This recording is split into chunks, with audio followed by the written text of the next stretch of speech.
What is up, my viewers? Time again for a World of Tanks gameplay commentary. This is a viewer submission by Never Aim, part of the F15 clan. He is on the European server and he is driving his E50M on Northwest. So, as you can tell, teams are pretty even. Got a fair, same number of tier 10s per team, same number of tier 9s per team. Each team has a 1390 scout tank. And right now, he is definitely poised to do well in this match. Just looking at the player skills on each team, it's actually also pretty even. The enemy team having a couple of blues and greens, his team having him as a blue and a couple of greens as well, and both teams having their fair share of orange. So even on that respect, a pretty even match. Now the enemy team does have a heavy tank advantage, whereas Never Aim's team is slightly more. No, I take that back. Each team has two T110E5s, each team has an IS-7, each team has an E50M and a 140, so actually very equal here. Both teams have the same artillery. Wow, I did not notice just how even this match kind of is at the moment. So Never Aim taking advantage of his heavy tanks, it's kind of a hybrid. The E50M is definitely more of a medium-heavy hybrid, but with leaning more towards the medium side, but definitely still has armor that can ricochet shells. But downhill, you'll notice he was going 70 kilometers per hour with the hill giving him that little bit of a speed boost. Now, the E50M not going to function so well trying to climb up a hill, but that's pretty much what the 140s, the Russian mediums, and the even French medium, the Batchat, is better at. Looks like his T-54 ally kind of ran into him there, just like he ran into the mountain a little bit earlier, and, well, the mountain's not going anywhere. And if a 54 runs into you, well, you're not going anywhere as a 50M because you've got all that weight. He took a really quick snapshot at that IS-8 there, got nothing but a critical, and that is rather unfortunate. His team not really sending a lot to the north, only two 140s and an IS-8. We'll see if that pays off. It looks like right now the enemy 1390 did take advantage of an opening and is in the base. That E75, however, looking like he's AFK. They are both platooned up, though, so I guess his buddy dropped into battle when he was not ready. The enemy team at the same time looking like they're pushing this corner pretty hard. An IS-7 was spotted here earlier and a T110E5 poking around the corner. There's a 5120 and getting a shot for damage on Never Aim, but the 5120 quickly paying for that quite dearly, losing over 1,000 hit points, and he's probably not going to survive for too much longer. The T110E5, Never Aim switching to a side scraping mentality right here and then immediately going back and forth to try and get a better angle. The T110E5 trying to shoot him in the cogwheel here. We'll see if he can. Yes, he will, just for damage and keep him tracked. E5 hurting very much so, near death at this point in time. The IS-7 still doing rather well for himself. Never Aim looking for a decent shot on him. Looks like the IS-7 will be tracked. He looks like he's going to try and track him there as well, but instead will pen him in the lower plate. So, not exactly what he wanted, but he still got something out of it. Meanwhile, the enemy team pushing that northern flank and absolutely overwhelming the friendly forces there. And it looks like Never Aim will get kill number 1, although the mod pack seems to be glitching out a little bit where that T110E5 is still showing up on the minimap. So please forgive that. It is currently 6-2, not 5-2, because the enemy T110E5 is also killed. And that is, we're just going to do our best to ignore the little glitches right now. So right now Never Aim recognizes his entire north flank is gone. He is falling back to base as quickly as he can. It looks like at the same time he's chatting in platoon. I'm not sure who he's talking with. Let us look in the... He might be platooned up with someone who is just observing through stream, because he is commenting on this right now.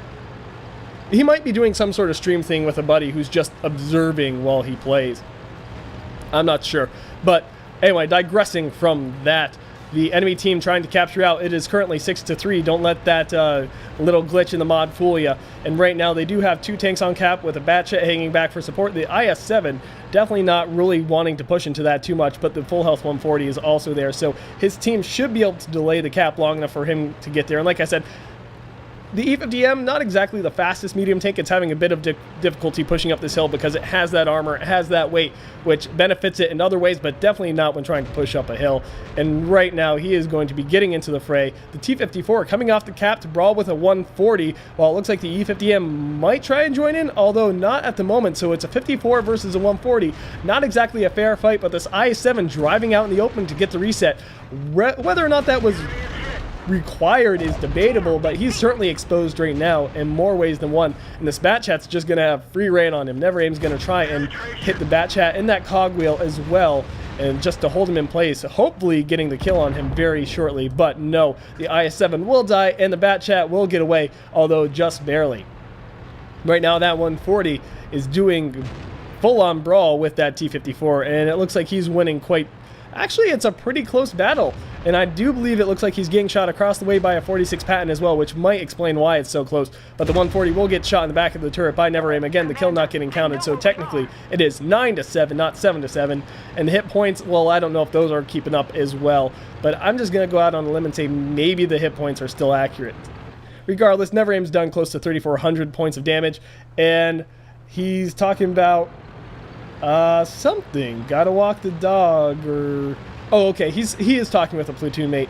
He's... So, okay. So he's saying he's got to go walk his dog. Regardless, now that we finally figured out that great mystery, let's get back to the game at hand. He's battling a 46 Patton, which... I mean, E50M versus 46 Patton, from personally driving the 46, I know that is not even close to a fair fight. The 46 would have a hell of a time trying to penetrate him at that distance, especially if Never Aim was side-scraping or hiding his lower plate. It is not a fun time to be a 46. And right now, the kills are 10-9, and hit points probably just about as even. Like I said, I do not know if that glitch is affecting that, but the enemy team has also fallen back to their base and quite effectively taken care of whatever forces were threatening to capture their base. So it's something of a stalemate at this point in time, and really still anyone's game.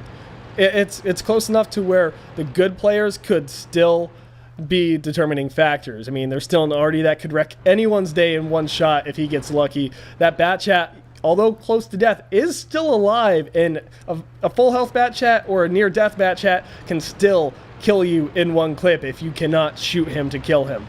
And that is certainly a cause for concern. Looks like the T-175 has been spotted in the middle road, and Never Aim, using his tank's weight and top speed max out to his advantage to get on this flank as quickly as possible. Now he kind of braked there a little bit, losing some of his speed, but the E5 is now aware of his position, and there we go. That's exactly what I'm talking about. The E50M ricocheting and actually ramming that T-110E5 for more damage than he took. He will shoot him in the upper cupola here and manage to get the kill. So that is kill number 3 for Never Aim, 11-9 and almost 4,000 points of damage. So doing rather well for himself at this point, and the enemy team certainly, and oh my goodness, 140, you are, well, you're lucky apparently, but at the same time unlucky to be in that same position. Very quick on that repair, just 5-5, I'm assuming. No, he has it on spacebar, so that's a very quick repair. And this enemy 140 certainly feeling the pain. It looks like he did light him on fire there for maybe a second, or maybe that was ram damage. It was certainly odd, but the 140 trying to take care of Never Aim here, but it's an E75 and a 50M versus a 140, and wow, this 140 ricocheting. Another shot, the Bat Chat coming in on him. Never Aim in a very bad position right here, in a very tight spot, turning around to address the higher threat of the Bat Chat at 84 hit points, and it's him versus the 140. Can he ricochet a shot and survive? The 140, even though firing down at an angle, flattening out his upper front plate, still managing to do nothing but track him, and that looks like it may be the death of the 140. Oh, there we go. I was going to say Never Aim's going to have to ricochet or dodge a shot, and he did one of those two things, and he will get the kill shot on the 140. So that is kill number 5. After a very close situation and a very proper target prioritization, taking care of that Bat Chat before he could clip him out, taking care of that other, well, the E75 unfortunately dying, his ally, but and right here he's saying Shrek'd. A little bit of bad manners, but you know what? He, after that sort of encounter, after barely staying alive in that sort of situation and just plain outplaying those players, that's all it was he simply outplayed them. I think he's entitled to gloat a bit. Still, it's a very close match, kind of. The enemy team has 10 kills. He's got 5, which sets his team's total to 13 kills. So there's a 3-tank difference. One of those vehicles being an artillery. It looks like he will get taken out right now. And so the last enemy vehicle is going to be that Waffenträger, the tier 9 tank destroyer of the glass cannon line for the German tank tree. Now, I'm kind of curious to see what they replace that line with when they replace the WTF 100, but We will see. Right now, it's that Waffenträger. He's going in for possibly a kill shot on that T125. Will he get it? Will he have one last stand of final damage before it's all said and done? Now, it still theoretically could be anyone's game. It never aims one shot. That artillery isn't really in a position to lob a shell at that Waffenträger, and the AMX 1390 on his team is just AFK or stuck or something, while that T125 is one-shottable. So Never Aim has to be very cautious here. He is near death, and this Waffenträger, well, he is decently skilled. He's green by my stats, and so he certainly can handle himself, but everyone's one shot for everyone, kind of, and that makes it a very dangerous game. And at this point in time, it looks like, oh, the Waffenträger getting completely caught off guard, but Never Aim bouncing a shot. What? One of the most softly armored vehicles in the game, saying such bounce, and I'm many disbelief. Oh, man, that was unexpected. Oh, and he could die here, but Never Aim with the snapshot, not even taking the time to zoom in, just staying third person. I do believe he might have even used auto aim. I'm not sure, but that was a very impressive reaction time. Very well done, sir. And just your reaction time all the time this match was on point. Even when that Batjack came in behind you, you were immediately turned to engage him and address the larger threat, the threat that could have killed you if he had gotten off one more shot, but you took him out. I mean, amazing gameplay, my friend. Keep sending him in, and I look forward to what the future holds. But until then, let's go to those post-game screenshot and those post-game stats and see exactly what happened in terms of numbers. And here we go, earning himself Mastery Badge Ace Tanker, a few pins and ribbons, as well as High Caliber and Top Gun. Of course, we knew that if we were paying attention to his damage and the kills he got. He certainly earned both of those. And the High Caliber by a pretty significant margin. High Caliber requirement for that match was about 5,100 something, and he got over 6,000, so certainly getting that by a comfortable margin, whereas Top Gun, well, he got that final kill.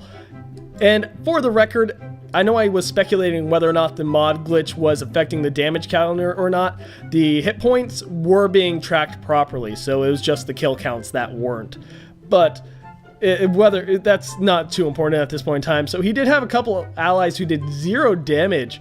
His Artie kind of just camped down there at the very end doing nothing. Same with the 1390. I don't know what was up with those guys. They just kind of went AFK after a certain point. I guess they thought maybe the battle was over. I'm kind of a little disappointed to see that in any player, just where they go and sit back for the entire match and don't even try something. Now, E75, that was the AFK one sitting on base. He was most certainly AFK. And I don't know what happened to these two players. But regardless, that Waffenträger, even though he was getting talked, he was just getting shit talked by his team. I mean, they were saying, please kill him. He's so useless. But I mean, look at his damage. He did the most damage of his entire team. Same with that Batchat. The Batchat did really well for himself. Their artillery not doing too bad. I mean, when it came down to it, there weren't that many hit points between either team at the very end. So I do think if it wasn't, I mean, I can say comfortably, if it wasn't for Never Aim's efforts, his team would have lost. But at the end there, if he had not successfully taken down that 140, I think it would have been game over right then and there. The E5 would have gotten flanked, and the Waffenträger or the 140 would have been able to kill that T125, and then apparently there was an AFK RDN 1390 just sitting around doing nothing, so it would have been game over.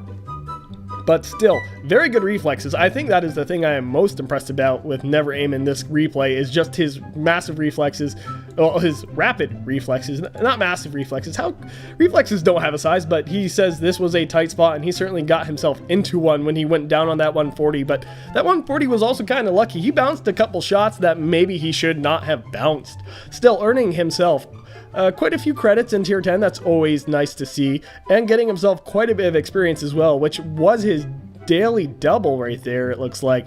So whatever you want to call it. Wait, that's an action payout.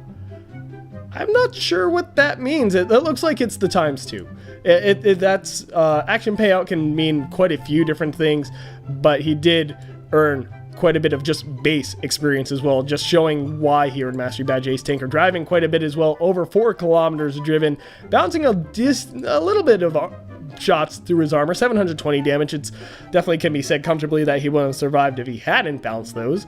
And a little bit of damage due to his assistance, but overall very well played, very, very well executed on the reflexes there. And also, I guess I forgot to mention that this is a 9.4 replay. There'll be a couple more of these.